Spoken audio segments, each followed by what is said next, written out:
Ako me tko ljubi, čuvat će moju riječ, pa će i Otac moj ljubiti njega i k njemu ćemo doći.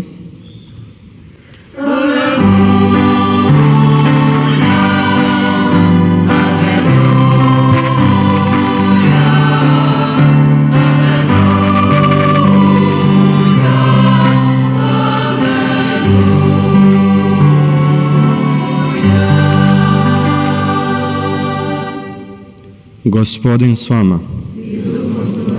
Čitanje Svetog Evanđelja po Marku.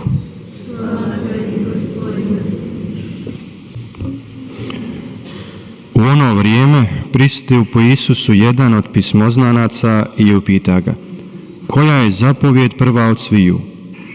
Isus odgovori: prva je: slušaj Izraele, Gospodin Bog naš, Gospodin je jedini. Zato ljubi Gospodina Boga svojega iz svega srca svojega, i sve duše svoje, i svega uma svoga, i sve snage svoje.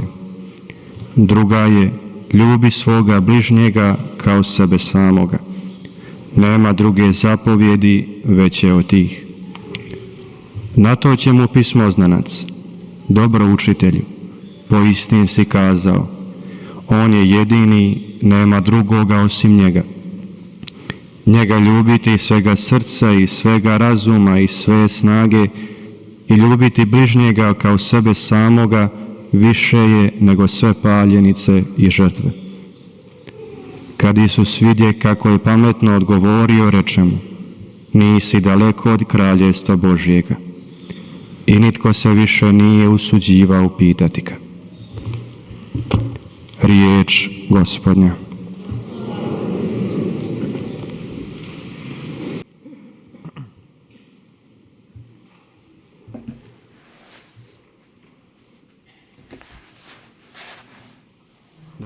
사랑하는 형제자매 여러분, 오늘 복음의 주요 주제는 우리 모두가 잘 알고 있는 것입니다. 한 율법학자가 예수님께 모든 계명 가운데서 첫째 가는 계명이 무엇이냐라고 했을 때 예수님은 두 가지 사랑의 계명을 제시하십니다. 당연히 이 계명들은 유대인들이 잘 알고 있는 계명들이었습니다. 첫 번째는 오늘 일독서에 그대로 등장하고 있습니다. 모든 유대인들이 잘 알고 있는 계명입니다. 열심한 이스라엘 사람들은 날마다 이 말을 선포하곤 했기 때문입니다. 우리 그리스도인들에게 있어서 주의 기도에서 이 기도를 선포하고 유대인들은 날마다의 기도에서 이것을 선포했습니다. 이 사랑이라는 두 가지 계명은 우리 그리스도인에게 있어서 예수님께서 유대인들의 율법을 두 마디로 함축하신 것입니다. 그 구약의 율법을 두 가지 요소로 말입니다. 하느님을 향한 사랑과 이웃을 위한 사랑입니다. 매번 계명에 관해서 언급할 때 늘 우리는 명령조를 생각합니다. 즉 이것은 하지 말고 저것은 해야 한다라는 명령어다라고 생각합니다. 하지만 이 부분에 관해서 이렇게 말씀을 드릴 수 있습니다. 이렇게 명령조의 율법이기 때문에 사람들은 계명을 좋아하지 몇몇 사람들은 이것을 싫어합니다. 의무로 받아들이기 때문입니다. 많은 것들을 우리들의 삶에서 명령으로 해야 하는 경우가 있습니다. 즉 의무로 말입니다. 누군가 어떤 사람에게 누군가를 사랑하라고 명령할 수는 없지 않습니까? 혹은 누군가를 사랑하라고 강요하기가 어렵습니다. 우리 모두가 잘 아는 바와 같이 어떤 누구도 사랑으로 강요당할 수 없습니다. 사랑은 사람의 마음으로부터 자유롭게 탄생하기 때문이죠. 우리 그리스도인이 믿고 있는 것은 우리 하느님은 사랑이시고 선하신 분이시며 우리를 사랑하시고 그래서 당신의 아들, 외아들, 우리 주 예수 그리스도를 우리 구원을 위해서 보내셨다는 사실입니다.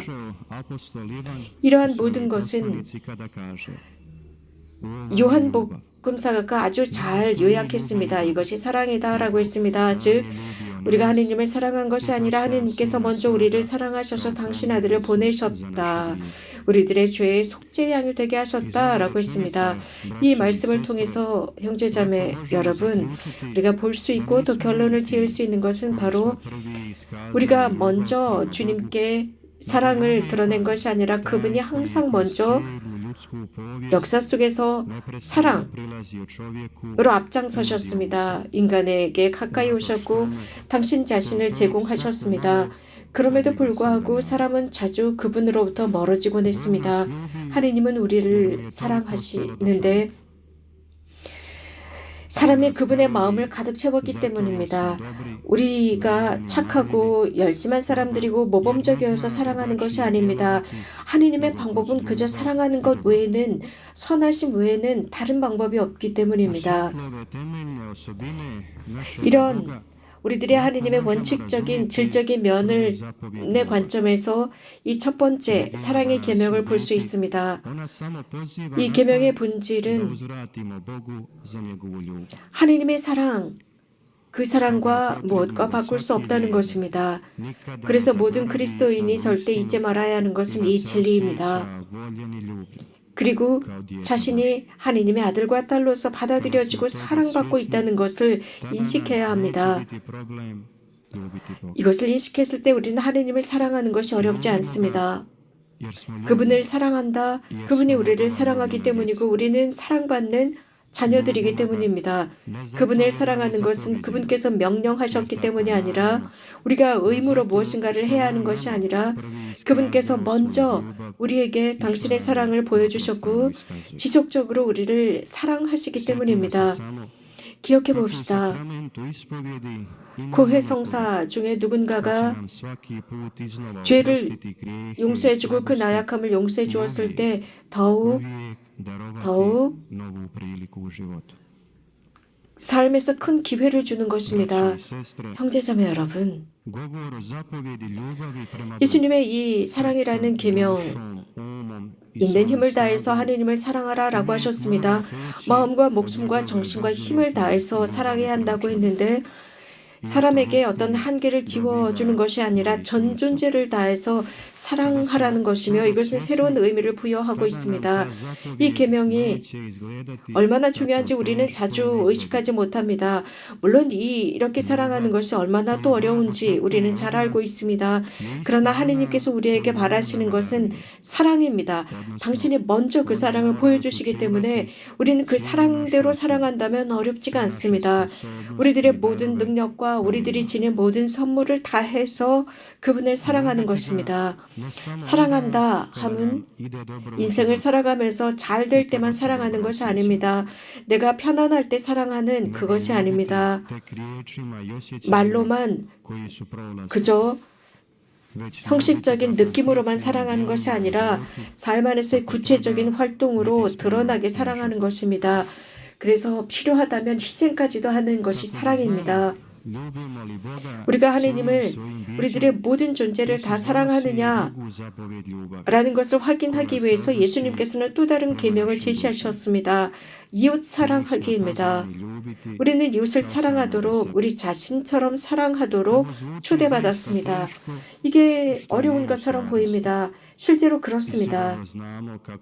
우리 모두가 잘 알고 있듯이 이웃을 사랑하는 게 쉽지 않다는 사실입니다. 하지만 이 계명은 그 중요한 의미를 함축하고 있는데 사람이 있는 모습 그대로 사랑받고 있다라는 것을 알 때 자신의 어떤 습관과 악습과 나약함과 단점이 있을지라도 그대로 사랑받는다라는 것을 알 때 하느님께서 매우 사랑하신다는 것을 알 때 비로소 자기 자신을 수락하고 자기 자신을 인정하고 자기 자신을 사랑합니다.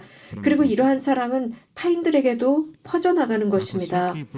그래서 매번 신자들이 고해소에 들어와서 죄를 고해하고 용서를 받고 사죄를 받습니다. 그 이유는 주님께서 자비를 베푸십니다. 내가 자비를 받았다면 이웃에게도 그 자비를 나눠야 하지 않겠습니까? 상처를 주었다면 그것을 치료해 줘야 하지 않겠습니까? 무상으로 받았다면 무상으로 주라고 주님은 말씀하십니다. 사랑하는 형제자매 여러분, 우리가 참여하는 이 미사 성제 속에서 들은 말씀은 우리를 사랑으로 성숙할 수 있도록 격려합니다. 그래서 우리가 자주 정결한 마음으로 미사 성제에 참여합시다.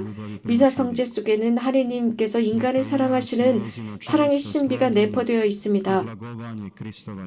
성체 그리스도의 거룩한 몸을 영함으로써 우리는 하느님과 이웃을 향한 가장 큰 사랑의 영감을 받습니다. 그래서 이 두 가지 계명을 지속적으로 묵상하고 관찰하면서 더욱 그 뜻에 가까이 갈 수 있습니다. 찬미 예수 마리아.